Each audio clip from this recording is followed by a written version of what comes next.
안녕하세요. 저는 40대 후반의 나이이고 식당 하나를 운영하고 있는 여자입니다. 세상에 아무리 사연 없는 사람이 없다지만 제 팔자도 참 기구했다는 생각이 많이 드는 요즘이라 이렇게 사연을 보내게 되었어요.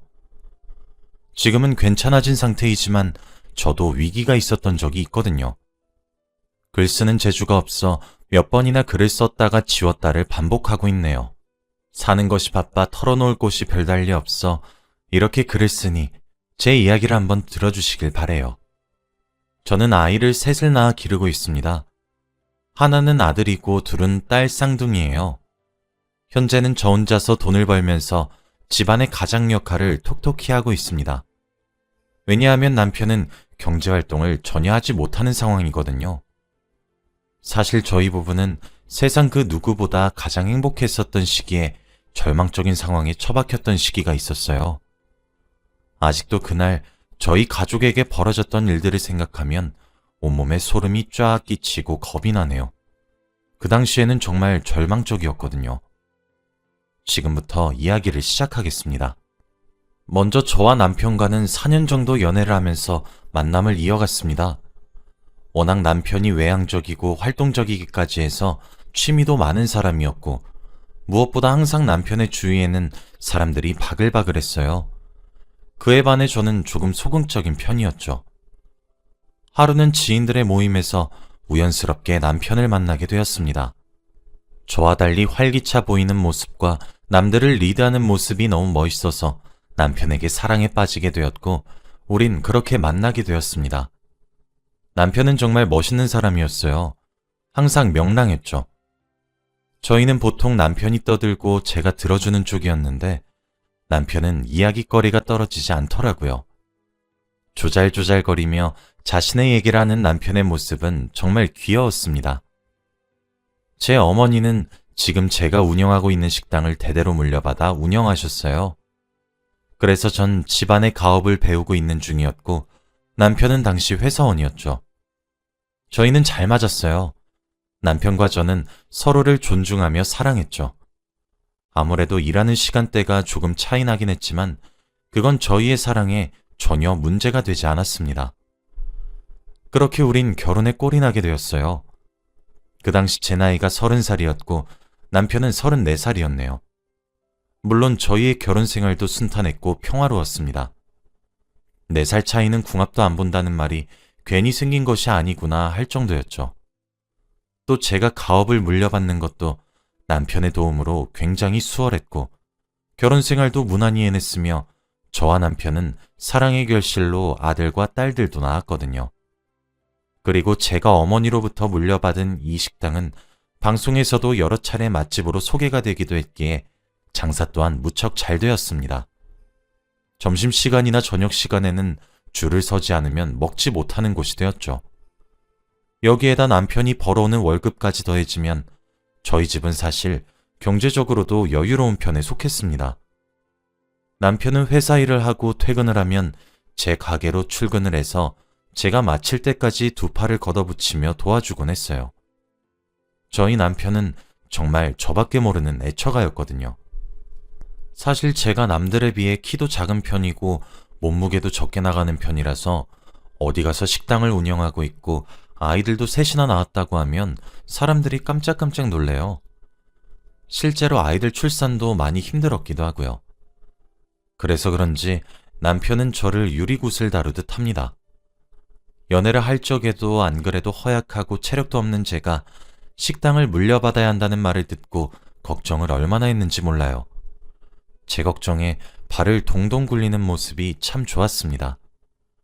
결혼 전에도 저를 그렇게 귀하게 대해주었던 사람인지라 결혼 후에도 당연히 귀한 취급은 계속되었습니다. 제 일은 몸을 쓰는 일이라서 많이 고될 것이라며 아이들의 전반적인 육아까지 남편이 도맡다시피 도와주었어요. 그렇게 남편이 저를 많이 사랑해주니 우리 부부의 금슬은 도무지 나쁠래야 나쁠 수가 없었죠. 저희는 결혼을 한 이후에도 꼭 시간을 내서 부부끼리의 오붓한 시간을 가지기도 했고 매 기념일마다 서로에게 편지도 써주기도 하고 선물을 해주기도 하며 결혼 생활을 행복하게 보냈습니다. 게다가 제 남편은 매사에 성실하기까지 한 사람이라서 저는 종종 주위에서 정말 부러움의 대상이 되곤 했어요. 제겐 슈퍼맨 같은 남편이자 자랑스럽고 든든한 사람이었죠. 때는 결혼한 지 10년은 훌쩍 넘었을 때였습니다. 저희는 여전히 행복했고 화목했죠. 그런 저희를 하늘에서 질투를 하기라도 한 것인지 불행은 예고 없이 갑작스럽게 찾아왔습니다. 그날은 한 여름날이었어요. 여름 장마가 시작되어서 하늘에서 비가 미친 듯이 내리는 날이었습니다. 하늘에 구멍이 났다고 해도 믿을 만큼 말이죠. 하필 남편은 그날 지방으로 급하게 출장을 떠나게 되었고 저는 그런 남편에게 출장을 미루면 안 되냐고 했습니다. 생전 이런 말을 하지 않았거든요. 그런데 남편은 미안하다며 어색하게 웃고 등을 돌려 현관문을 나섰고 저는 그런 남편의 등 뒤에다 대고 빗길 운전을 조심하고 또 조심하라고 신신당부를 했었죠. 하지만 그날따라 남편 걱정에 잠이 잘 오지 않더라고요. 결국 그날 새벽에 저는 전화를 한 통 받게 되었습니다. 남편이 위중한 상태이며 지금 응급수술을 들어가야 하니 보호자는 빨리 와달라. 뭐 그런 내용의 전화였어요. 청천벽력 같은 소식이었습니다. 너무 놀라면 눈물도 나오지 않는다는 사실을 아시나요? 저는 그 상태에서 운전을 할 수 없다는 상태를 알았고 비오는 새벽 택시를 겨우 잡아 응급실로 향했습니다. 무슨 정신으로 도착했는지 기억이 나질 않지만 어쨌든 저는 우여곡절 끝에 병원에 도착했어요. 그리고 제 눈앞에 펼쳐진 상황은 정말 지옥이었습니다. 남편은 피를 흘리며 침대에 누워 있었고 의식을 찾지 못하고 있었어요. 남편은 제가 병원에 도착하면서 응급수술에 들어갔습니다. 저는 신을 믿지 않지만 그날은 세상 모든 신들에게 얼마나 빌었는지 몰라요. 남편이 숨만 붙어 있어도 좋으니 제발 살려만 달라고 말이에요. 남편의 수술이 끝나기만을 기다리며 기도하고 있다가 저는 사고 경위도 알게 되었습니다. 가해자가 제게 무릎을 꿇고 죄송하다는 말만 연신 되풀이하더라고요. 그 사람은 트럭을 운전하는 사람이었는데 빗길 운전을 하는 도중 졸음이 쏟아졌고 잠시 꾸벅거리고 눈을 떠보니 남편이 타고 있던 차가 박살이 났다고 합니다. 그것도 사고 경위라고 남편을 잃을지도 모르는 상황에 놓인 아내에게 짓거리는데 솔직히 마음 같아서는 죽여버리고 싶더라고요. 당신이 졸음운전을 한 건데 왜 내 남편이 수술방에 들어가야 되냐고 멱살이라도 잡고 흔들고 싶었습니다.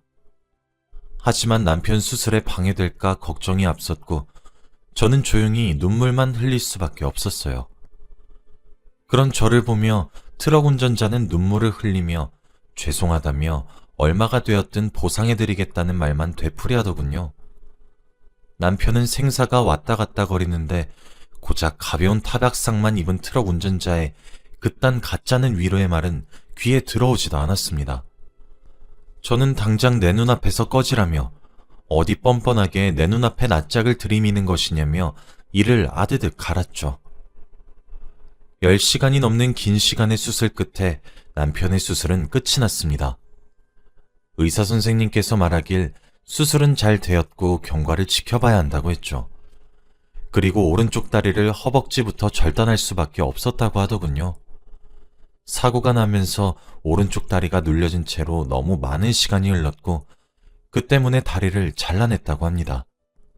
제 소식을 듣고 병원으로 달려온 친전과 시댁 식구들 또한 그 말에 무너져 내렸어요.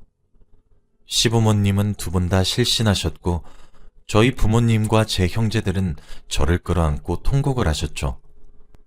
남편은 수술이 끝나고 열흘이나 더 지나서야 의식을 되찾았습니다. 하지만 남편은 자신의 오른쪽 다리의 허전함을 알게 된 이후 절망하기 시작했어요. 남편이 의식을 제대로 찾지 못하고 있을 땐 제발 눈만 뜨게 해달라고 하늘에다가 기도를 했는데 남편이 의식을 찾고 정말 장애인이 되었다는 사실을 알게 되니 저도 사람인지라 하늘을 원망하게 되더군요. 참 마음이란 게 간사하죠. 저는 저대로, 남편은 남편대로 무너졌습니다. 남편은 그때부터 망가지기 시작했어요. 옛날 외향적이고 활기찼던 모습은 온데간데 없이 사라졌고 한없이 예민해지기만 했습니다.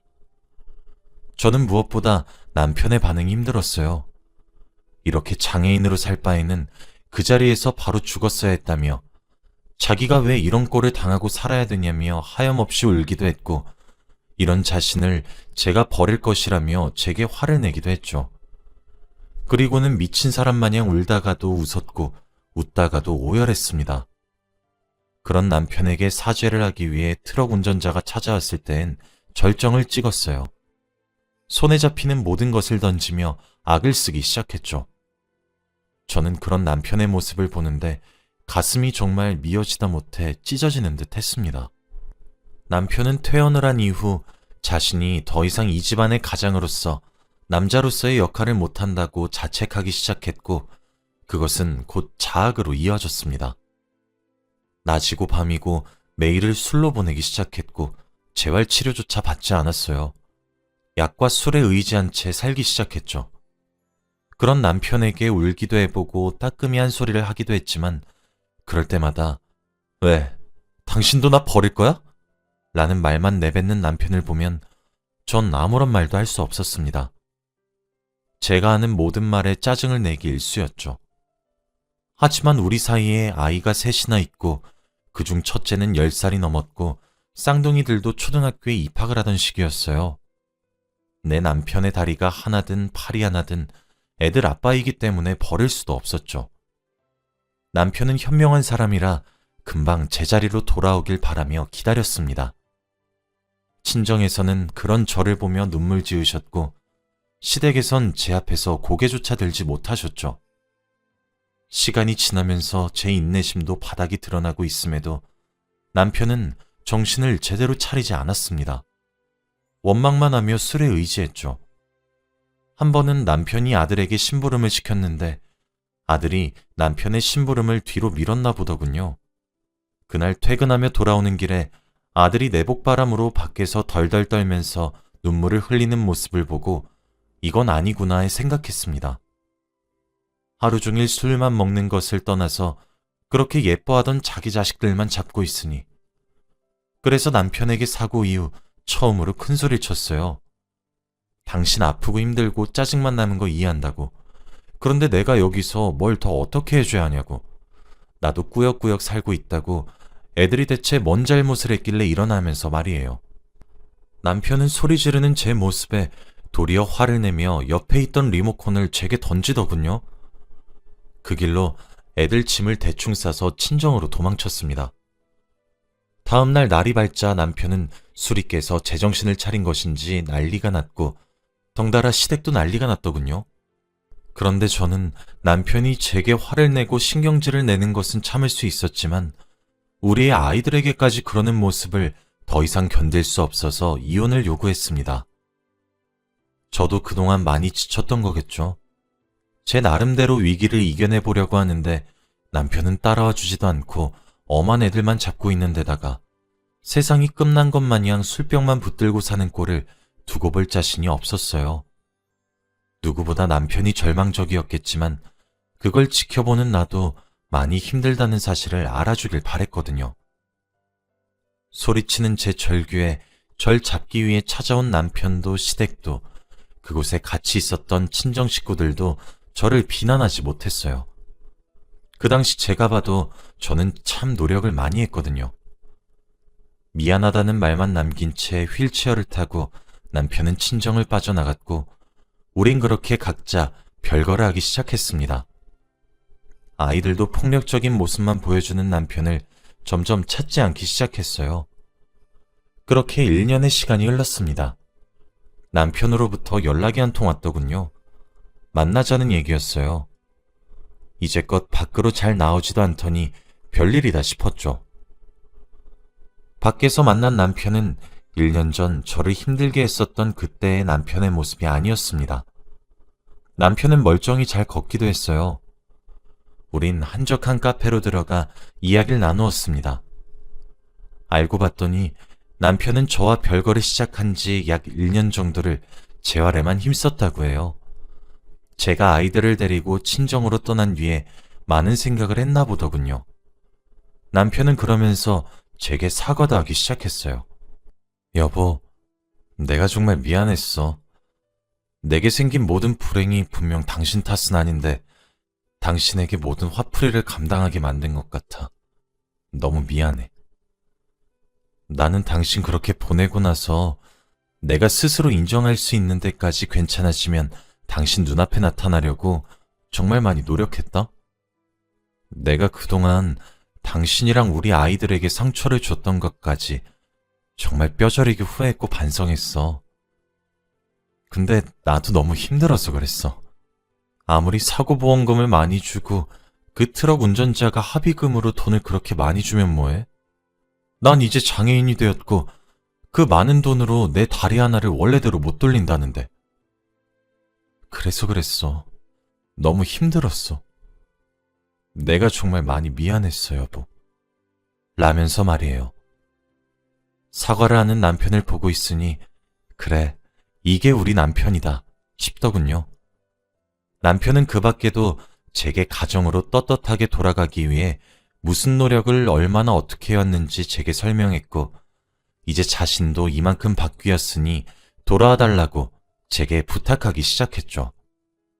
그렇게 바뀌기까지 했을 남편의 노력들로 인해 눈물이 절로 나기 시작했고 저는 남편의 말에 고개를 끄덕였습니다. 우린 다시 함께 살기로 했죠. 아이들도 처음에는 아빠인 남편을 많이 어색해했어요. 아무리 추억들이 많아도 끝의 기억은 망가진 모습들만 보여줬기 때문에 겁을 조금 먹은 듯 했습니다. 하지만 이내 아빠에게 하나둘씩 안기며 뽀뽀를 퍼붓다시피 하더라고요. 우리 가정은 그렇게 2년이 넘는 방황 끝에 다시 제자리로 돌아올 수 있었어요. 남편은 저와의 별거 생활을 정리한 이후로 더욱 커다란 용기를 얻은 것 같습니다. 그만두었던 일도 다시 시작했죠. 물론 수입은 적고 소일거리 수준의 일이었지만 다시 남편이 열정을 가질 수 있는 일을 하기 시작했다는 것에 저는 더욱 기뻐했어요. 남편은 시간이 흐르면 흐를수록 다시 예전 원래의 모습으로 돌아왔습니다. 제 가게 일을 도왔고 아이들의 육아를 책임졌으며 제겐 다정했고 아이들에겐 따뜻한 남편과 아버지의 역할을 톡톡히 하기 시작했죠. 그렇게 저희 가족은 위기를 극복했습니다. 현재 지금 남편은 의족을 찾지만 제 몸 다루듯 하고 있어서 긴 바지를 입고 있으면 티도 안 날 정도예요. 이제 얼마 있으면 드디어 우리 첫째 아들이 성년이 됩니다. 우리 아이들도 저와 남편을 쏙 빼닮아서 그런 것인지 신체에 장애를 가진 남편의 모습을 부끄러워하지도 않고 오히려 당당하게 행동하는 모습이 대견하네요. 그렇게 대견하게 자라기까지에는 그 사이에 많은 일들이 있었지만 전 저희 가족들을 보면서 그 어떤 힘듦과 고난이 연속으로 찾아온다고 하더라도 가족 간의 사랑의 힘이 있다면 다 이겨낼 수 있을 거라고 생각합니다. 그렇게 저는 이번 기회에 알게 된 것 같아요. 가족의 힘이란 것을 말이에요. 과거 절망의 극을 달리고 있던 남편과 지금의 남편은 너무 다른 사람이거든요. 오히려 제가 많이 미안하기도 합니다. 그렇게 힘든 시간을 홀로 보내게 한 것 같아서 말이에요. 남편은 제가 그런 기색이라도 보이면 오히려 그런 소리를 하지 말라고 하네요. 본인이 가장 부끄러웠던 행동들을 제가 잘 받아주었기 때문에 자신이 일어날 수 있었던 것이라며 제가 죄책감을 가지지 않았으면 좋겠다고 하더군요. 이제 우리 가족의 앞길에 불행과 시련 또는 고난, 이런 것들이 아닌 행복만 남아있길 바랄 뿐입니다. 저의 긴 이야기 들어주시고 읽어주셔서 감사해요. 요즘같이 불안하고 많이 힘든 시기에 다들 힘내시고 좋은 일들만 가득하시길 진심으로 응원하겠습니다.